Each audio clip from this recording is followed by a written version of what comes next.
Kalau ada satu ex-general yang tak pernah menang pilihan raya bangkitkan, tak apalah, tu hak dia.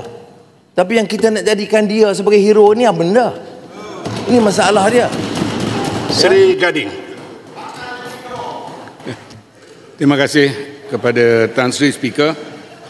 Soalan Seri Gading meminta Perdana Menteri menyatakan bagaimanakah kerajaan mengukur keberkesanan pelaksanaan dasar ekonomi madani selepas tempoh 18 hingga 24 bulan serta usaha-usaha pengukuhan yang sedang dan akan dilaksanakan bagi memastikan dasar tersebut benar-benar mencapai matlamatnya.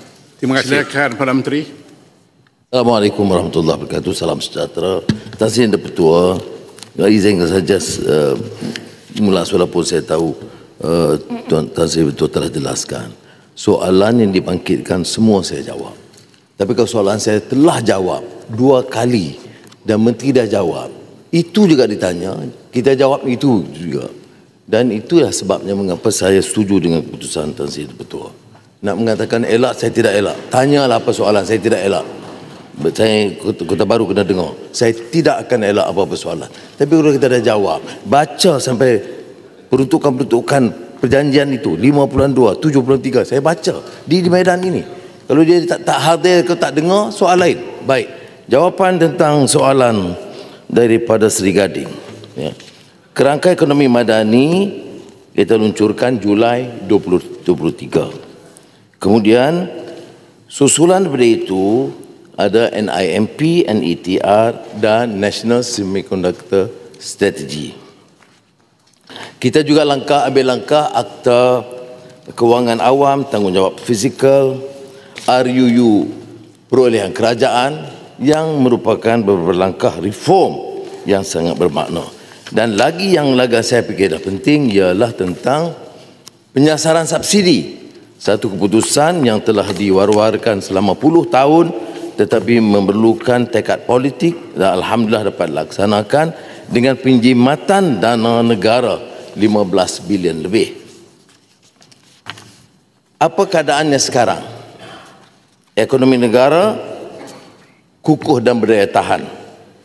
Kita mencatat pertumbuhan 2025 4.4% bagi separuh pertama 2025 dan suku ketiga 5.2%. Pertumbuhan keseluruhan tahun ini berpotensi mencapai paras yang lebih tinggi daripada yang diunjurkan. Begitu juga saya jelaskan tentang per kapita meningkat RM54,793 ketimbang lebih tinggi daripada tahun sebelumnya. Ini angka dan data yang tidak boleh dimungkiri. Isu yang berlegar tentang defisit fiskal. Bila kita ambil alih defisit fiskal 5.5%. 2023 turun 5%. 2024 turun lagi. Defisit fiskal ini Tan Sri Betul dari segi dasar dan strategi keuangan dan fiskal sangat serius. Kalau dia terus membengkak, dia membebankan ekonomi dan tidak akan menarik pelaburan kerana tidak akan ada keyakinan, kerana tidak ada disiplin dan tekad daripada pimpinan untuk mengurus keuangan. Sebab itu diturun. 2025 kita menjangka akan mendapat menurunkan defisit kepada 3.8%. Mana dalam masa hampir 3 tak sampai 3 tahun dia turun dari 5.5% kepada 3.8%. Dan bagi 2026 kita jangka kekal menurun, tren menurun dengan 3.5%. Dan begitu juga hutang yang terus dipertikai. Sebab itu saya katakan soalan yang sama, jawapan yang sama. Dia kata hutang kita membengkak, dia kira hutang lama dengan kadar faedah. Tetapi kenyataan hutang baru daripada kerajaan ini, ya, itu menurun 100 bilion ringgit 2022 kepada 77. Masih berhutang sebab kita tidak mahu membebankan dari segi program infrastruktur asas, tempatan banjir termasuk di Kelantan, Terengganu, dan kesihatan dan pendidikan. Pelaburan, ya. Kita tu meningkat rekod untuk 2024 itu 384.2 bilion ringgit.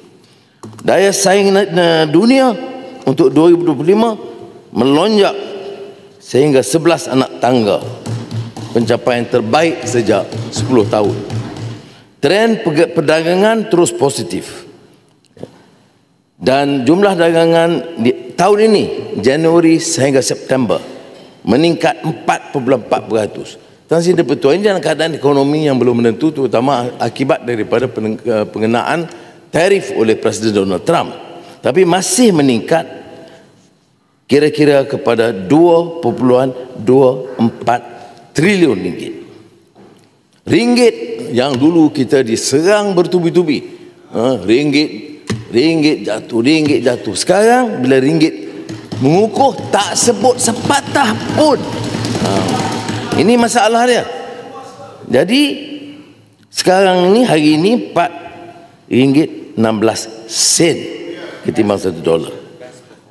Best performing currency in Asia. Ukurannya itu ditentukan bukan oleh kita, oleh penafaran kredit yang kekal positif. S&P Global Ratings, Moody's Ratings mengekalkan penarafan kredit negara masing-masing A- dan A3. Maknanya tinjauan stabil dan kukuh. Pengangguran, ini yang penting sebab anak-anak kita terbeban kalau pengangguran tinggi. Pada tahun 2025 Ogos 3%, terendah dalam tempoh 10 tahun. Tingkat kadar gaji minimum yang heboh soal kos sara hidup. Langkah kita di antara lain naikkan gaji minimum. Semasa mereka perintah 1,200, kita naik 1,500. Sekarang 1,700 ringgit gaji minimum. Ya. Dan ini tidak mudah kerana banyak syarikat-syarikat yang menentang, yang membantah. Tetapi ini kekuatan dan tekad politik itu menghadapi kartel dan syarikat-syarikat besar yang tidak mampu dihadapi oleh mereka tak kala mereka berkuasa. Kemudian GLIX, syarikat pelaburan berkaitan kerajaan, syarikat berkaitan kerajaan, dan GLC. Ini yang di bawah kerajaan, syarikat yang dikelola oleh kerajaan. Kita tetapkan gaji kehidupan wajar untuk 153,000 pekerja. Berapa gajinya? RM3,100 sebulan. Ya. Bagaimana petani? Harga lantai petani, antara lantai belian padi naik 2 kali kepada RM1,500. Skim subsidi harga padi naik kepada RM500. Insentif pengeluaran getah naik 2 kali kepada RM3. Jadi kemiskinan tegar telah saya sebut berulang kali, iaitu menurunkan kerana kita ada keupayaan. Ada yang pertikai, ada sampai sekarang berpuluh kali kita sebut kemiskinan tegar dan kemiskinan. Ada masih bantah, kita mana boleh hapuskan kemiskinan, dalam Islam tak ada. Ini ada juga kita dengar suara-suara begini yang saya tak pernah terbaca mana-mana kitab dalam dunia ni, melainkan kitab mereka. Tak boleh hapuskan kemiskinan tegar, boleh dihapuskan. Kita ada keupayaan. Sebab itu kita lihat umpamanya semua negeri, dan saya ucap terima kasih kerana semua kerajaan negeri berikan kerjasama. Ya. Baik. Kemudian pembaharuan fiskal, sumbangan tunai rahmah Aisara 15 bilion ringgit. Kenaikan gaji penjawat awam ni bulan Disember dan sekarang bulan Januari tahun ini, tahun depan, itu akan naik dengan kos tambahan 18 bilion ringgit. STR 15 bilion, gaji penjawat awam naik tambahan 18 bilion ringgit. Jadi inilah yang kita lakukan dan saya percaya dengan tekad ini kita dapat tingkatkan keupayaan ekonomi madani negara kita. Terima kasih. Baik, saya jemput soalan tambahan dari Seri Gading. Terima kasih kepada Yang Amat Berhormat Perdana Menteri di atas ucapan yang sangat bernas dan ini memberikan keyakinan kepada kita lonjakan kepada bentuk ekonomi selepas 60 tahun kita merdeka. Di awal kemerdekaan, Malaysia telah mengasaskan satu dasar yang dipanggil dasar ekonomi baru, iaitu tentang ekonomi di kalangan bumi putera. Dan pada hari ini kita dapat melihat bagaimana usaha kerajaan madani telah meletakkan satu dasar yang dipanggil dasar ekonomi madani yang menguruskan pencapaian bukan sekadar untuk bumi putera tetapi juga untuk meletakkan satu asas pendapatan kepada rakyat yang lebih baik dan juga dengan peningkatan ekonomi yang tinggi berdasarkan kepada laporan daripada international lampuran punya. Persoalan saya, bagaimana kerajaan menilai sama ada dasar ekonomi madani benar-benar mengurangkan ketidaksamaan antara negeri, terutama negeri-negeri yang dipanggil negeri berpendapatan rendah. Yang kedua, sejauh manakah agensi kerajaan di Malaysia yang telah dapat melaksanakan dasar ekonomi, apakah cabaran dan faktor kejayaan daripada kalangan agensi kerajaan dalam melaksanakan dasar ekonomi madani ini? Terima kasih. Baik, sila Perdana Menteri. Terima kasih Tuan Sri Ketua. Pertama tentang agenda bumi putera kita dah sebut dan dalam belanjawan saya tekankan, malah kita masih catat rekod walaupun tidak diwar-warkan bahawa bila kita ambil alih lapangan terbang lama Sungai Besi menjadi hak milik kerajaan sepenuhnya dengan syarikat kerajaan, kita peruntukkan perumahan untuk veteran tentera udara yang tentunya lebih 90% bumi putera, dan keduanya pertama kali dalam sejarah sejak merdeka kita isytiharkan 50 ekar tanah prime mahal di Kuala Lumpur sebagai reserve Melayu. Ya. Ini berbeza daripada orang sibuk kempen Melayu tapi belum ada satu inci tanah reserve Melayu di Kuala Lumpur semasa mereka perintah. Itu saya ingat perlu ditekankan. Ya. Keduanya tentu ekonomi Malaysia ini mesti tingkatkan daya saing. Maka beberapa peruntukan untuk menjadikan pemangkin termasuk peruntukan untuk SMEs yang memanfaatkan sebagian besar juga syarikat-syarikat Cina tempatan itu kita teruskan kerana harus ada dasar yang menafikan hak mana-mana kaum untuk berusaha meningkatkan kekuatan ekonomi mereka. Tetapi kalau ditanya tentang tadi Sri Gading tanya tentang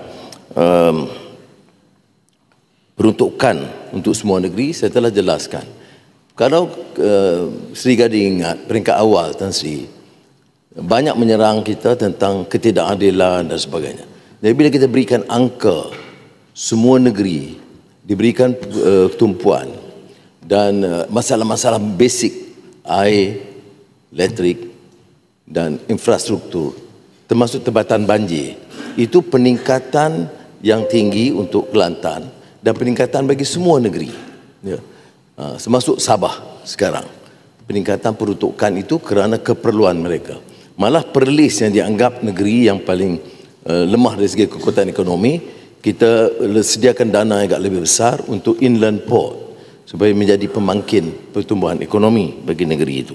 Jadi saya telah sebut ini, dan walaupun kita tak berapa dengar serangan tentang diskriminasi dan ketidakadilan pada negeri, tetapi inilah kenyataannya. Angka dan peruntukan dan menteri-menteri besar berkenaan tahu benar. Kalau dia suarakan hal yang wajar, umpamanya saya sebutkan tadi macam tempatan banjir yang memang serius, itu kita tindakan. Malah kita berunding dengan kerajaan Thailand soal laluan di Bukit Kayu Hitam dan juga jembatan Sungai Golok Rantau Panjang yang tidak dapat dijayakan sebelum ini Tapi kita tekankan walaupun itu manfaatnya kepada Kelantan. Malah untuk Kelantan kita yang cadangkan, ya, sambung ECRL tu, Kota Baru ke Rantau Panjang, dengan kos yang agak tinggi, kerana kita anggap pembangunan di negeri Kelantan juga pembangunan negara Malaysia. Saya harap ahli Parlimen Kelantan lebih bertanggungjawab dalam mengulas hal-hal seperti ini. Kuala Terengganu. Baik, saya ada dua, Arau dan seperti Arau dah bagi, Arau dulu. Okey. Yang pertama sekali, not untuk speaker lah, yang punya kuasa mutlak yang luar biasa. Soalan Putrajaya. Kuasa mutlak luar biasa tidak ada, Arau. Okey. Cukup setakat kuasa mutlak. Jangan marah. Tak marah sebab Arau kata ini bukan parlimen yang bertanggung pada dunia. Kuasa Itu mutlak, saya marah. Kuasa mutlak betul. Cukup. Okey, cukup. Yang Muhammad Putrajaya tanya soalan, tapi Muhammad belum tahu soalan tambahan. Soalan tambahan tu penting. Yang tu Muhammad tak tahu lagi, yang kami akan tanya. Penting. Sekarang Arau tanya. Sekarang tak boleh tanya sebab dia tidak berkaitan. Dan saya tak tahu soalan Putrajaya macam mana. Soalannya ialah yang Muhammad. Yang pertama sekali, yang Muhammad telah sebutkan di sini bahawa ekonomi Malaysia sekarang kukuh dan bertaya tahan. Terima kasih. Kita akan pertahankan. Yang Muhammad boleh tanya Senator Fauziah bila saya berucap di Azerbaijan, Baku. Saya pertahankan. Mana ada orang lain pertahankan? Sebab orang lain pun tak hadir. Jadi saya pertahankan. Kecuali Senator Fauziah yang hadir, pertahankan kepimpinan PMX. Kami pergi luar negara, kami akan pertahankan negara. Jadi itu sebab kami perlukan maklumat, bukan untuk kita bertelagah. Bagi maklumat yang Muhammad. Hak ini tak berkaitan, tapi Muhammad kalau boleh jawab, tolong jawablah. Pertama, yang Muhammad telah jawab tentang General Ransip, yang Muhammad kata ini adalah macam pejuang hilang deposit. Alright, puas hati. Kami akan kata, lepas ni kata dia tidak berwibawa. Cuma masalahnya, berita yang disebarkannya telah beredar di seluruh dunia. Termasuk Bloomberg pun telah mengaitkan dengan general yang berkenaan.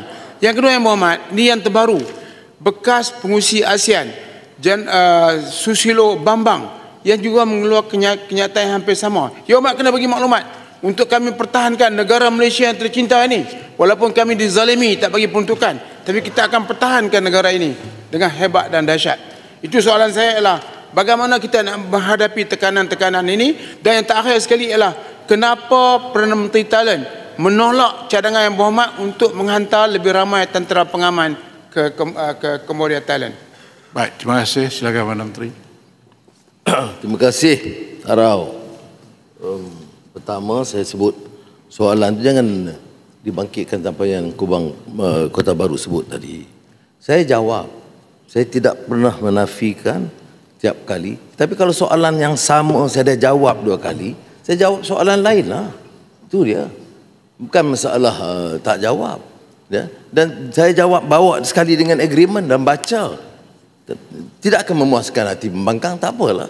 Dia tak akan puas hati. So, tapi apakah Perdana Menteri elak daripada jawapan? Saya jawab. Berapa kali? 2 kali. Kemudian Menteri MITI jawab. Penggolongan pun jawab. Ini peringkat di kuasa boleh soal lagi. Itu soal dia. Tapi nak jadikan isu sekarang ni kerana Perdana Menteri takut nak jawab. Saya astagfirullahalazim, seolah kalau tanggungjawab saya tidak gentar, saya harus hadapi. Ya, senang tak susah. Itu yang pertama. Yang keduanya tentang ya dalam Malaysia ini kita buat perjanjian. Ada yang tak setuju? Ada. Di Thailand pun begitu. Tapi saya berunding dengan siapa? Dengan Perdana Menteri dan kerajaan lah. Okey? Dan kalau ada satu ex-general yang tak pernah menang pilihan raya, bangkitkan, tak apalah, itu hak dia. Tapi yang kita nak jadikan dia sebagai hero ni apa benda? Ini masalah dia. Ya? Ini maknanya kutip pandangan di sini.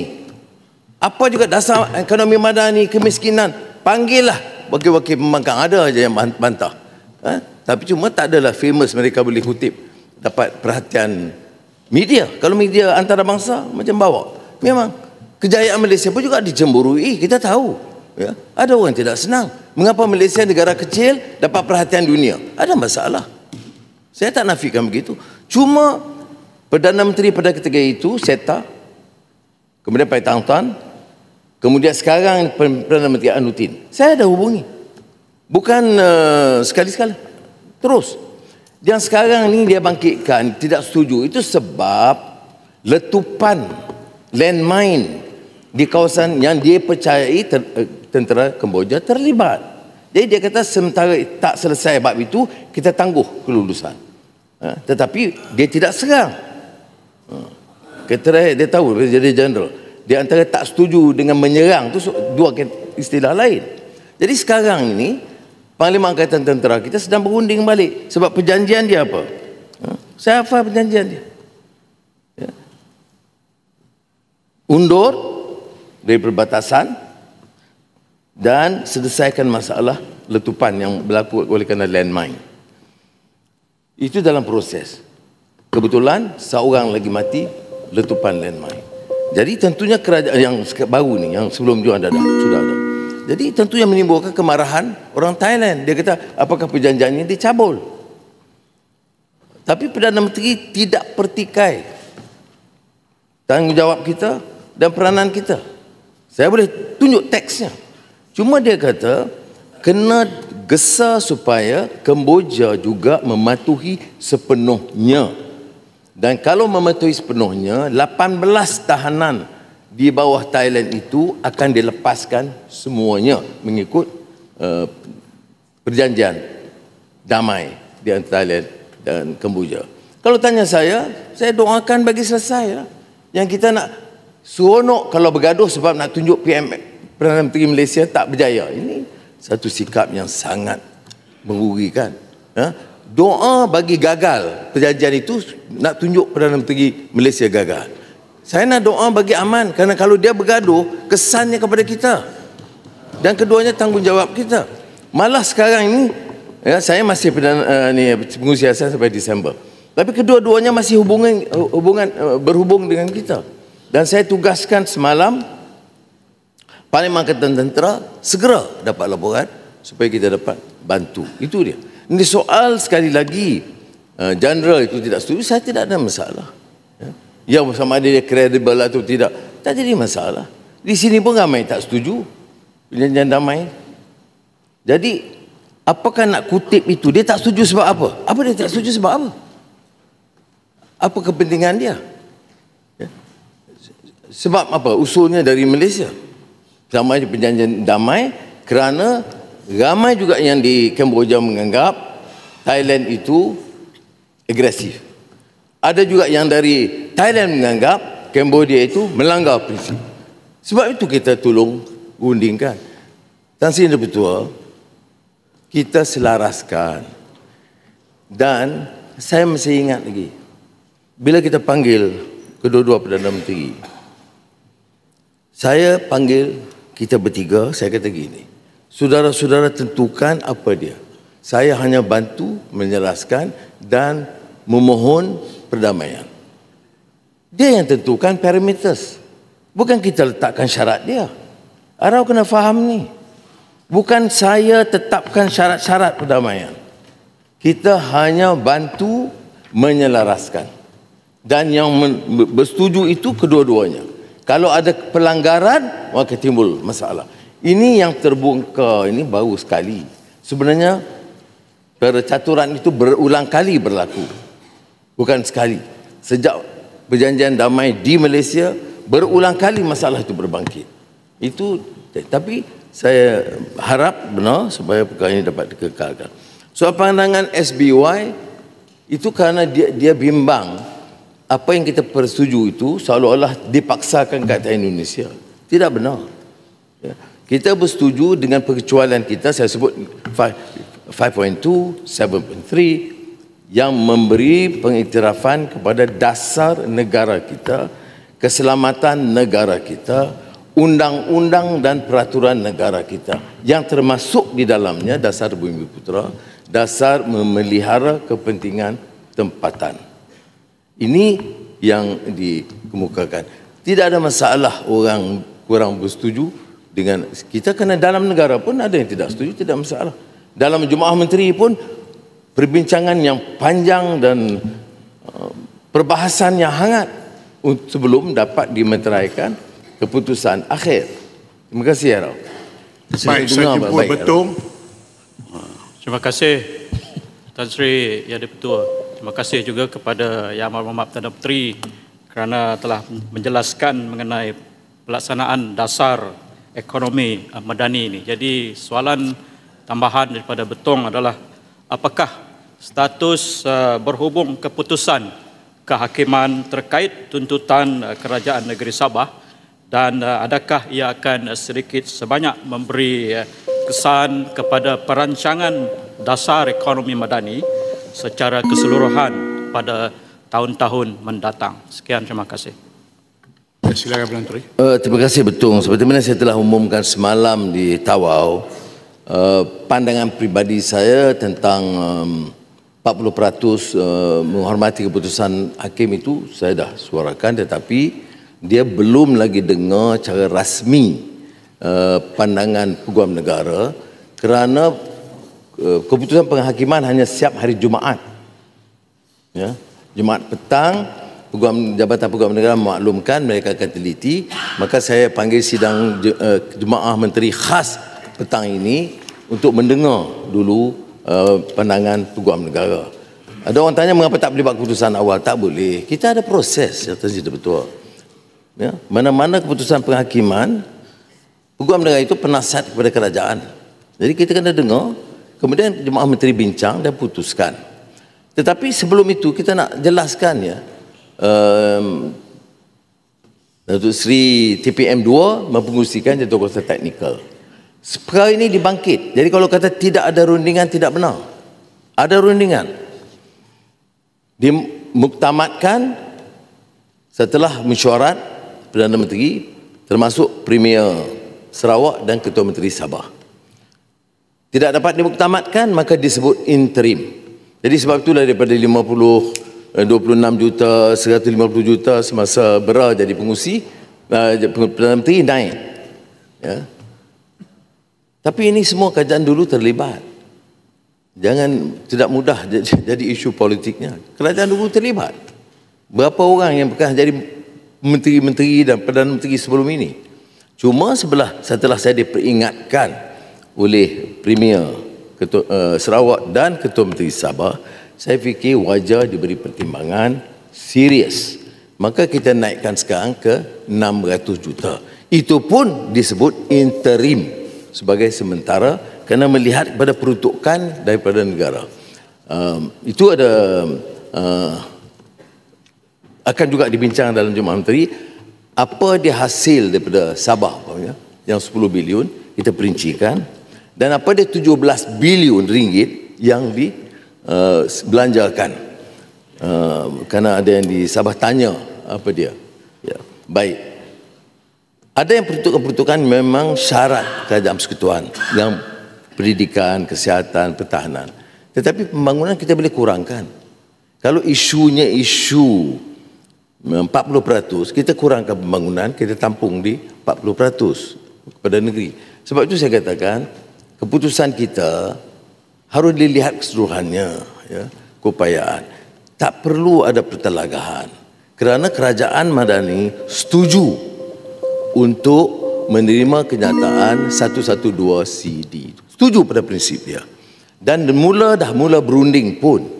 Cuma kita kena lihat keseluruhannya, dan bila boleh berunding, Mandamus Hakim Kota Kinabalu mengatakan Mandamus maknanya terpaksa mulakan rundingan. Cuma sekarang ni kerajaan sementara, interim government, kita tak boleh berunding.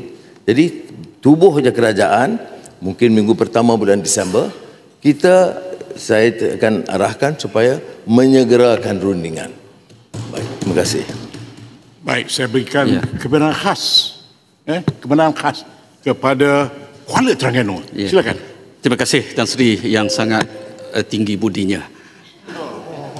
Yang Amat Berhormat Datuk Seri, pertamanya laporan Jabatan Perangkaan Malaysia menunjukkan bahawa sehingga kini jurang pendapatan antara kaum masih belum seimbang sepenuhnya. Data ini menggambarkan masih banyak yang perlu dilaksanakan. Saya agak khawatir dengan unjuran pertumbuhan ekonomi mengikut wilayah yang diunjurkan dalam rancangan Malaysia ke-13, yang mana menunjukkan wilayah-wilayah tertentu sangat jauh kadar pertumbuhannya berbanding dengan wilayah-wilayah lain. Adakah Datuk Seri boleh mempertimbangkan dasar yang lebih agresif bagi membolehkan semakan dilakukan terhadap unjuran pertumbuhan yang berkenaan, disertakan dengan langkah-langkah yang lebih agresif di dalam memastikan supaya tidak selepas tempoh 5 tahun dengan unjuran yang begitu jauh yang dijangkakan sekiranya berterusan akan semakin besar jurangnya, antara lain termasuklah kemungkinan untuk memindahkan sektor-sektor tertentu yang sebelum ini dipusatkan di mungkin di Lembah Kelang, barangkali boleh berdasarkan kelebihan yang ada di wilayah-wilayah berkenaan dipindahkan di wilayah berkenaan. Terima kasih. Baik, silakan Menteri. Terima kasih Ketua Terengganu. Saya ingat soalan itu memang tepat kerana menunjukkan keprihatinan kita supaya dalam konsep madani itu dia mesti lebih seimbang dan lebih adil. Maka dari angka-angka yang dari dosa baru-baru ini, kesenjangan di antara pendapatan di antara kaum itu masih belum dapat diluruskan. Sebab itu kita ambil langkah-langkah dan saya percaya dalam kajian tahun depan keadaan akan berubah. Pertama, kerana kita naikkan gaji penjawat awam. Kedua, melalui STR. Dan ketiga, melalui kenaikan gaji minima. Itu akan memberikan sedikit perubahan. Dan berikutnya ialah kerana beberapa program Bumi Putera, termasuk pelatihan peruntukan yang besar dalam bidang pendidikan, TVET, dan pendidikan yang memberikan ruang supaya Bumi Putera dapat bersaing dengan lebih adil. Keduanya yang dibangkitkan oleh Ketua Terengganu ialah tentang pengagihan kawasan-kawasan wilayah yang boleh menjana pertumbuhan ekonomi yang lebih segar. Saya telah maklumkan di Dewan Rakyat dalam tiap kunjungan saya umpamanya kita bangkitkan. Sebab itu saya sebut inland port di Perlis. Manakala bila perbincangan di Laos dan Cambodia, kita bicarakan tentang keperluan inland port itu dimanfaatkan. Dan ini on record. Saya juga seolah bercakap bagi Perlis. Kulim High Tech tentunya menjadi pusat tumpuan kita. Kemudian kemudian sekarang berkembang Johor, Cakap Pesan. Di Pahang umpamanya baru-baru ini di Korea, JS Link mau melebarkan rare earth. Ini penting kerana ada orang menganggap kalau perdamaian arau seolah-olah perdagangan itu menyekat nadir bumi hanya kepada Amerika Syarikat. Tak betul. Sebab saya dalam rundingan 2 minggu lalu di Korea, itu kita berikan ruang kepada JS Link buka rare earth tambahan super magnet di Pahang. Ini setelah ditandatangani perjanjian dengan Presiden Donald Trump. Begitu juga dengan Premier Li Qiang. Saya mengusulkan supaya pelaburan China bersama khazanah mengenai rare earth itu dipercepatkan. Ini tidak menghalang sama sekali. Jadi maknanya kita lebarkan. Jadi Kelantan, Rom umpamanya bila jumpa saya beritahu apa juga insentif dan kelonggaran yang kita boleh berikan supaya dikembangkan fasiliti Rom itu di Kelantan. Jadi saya setuju, maknanya negeri juga harus ambil tindakan-tindakan yang lebih agresif untuk menjana pertumbuhan ekonomi di negeri masing-masing.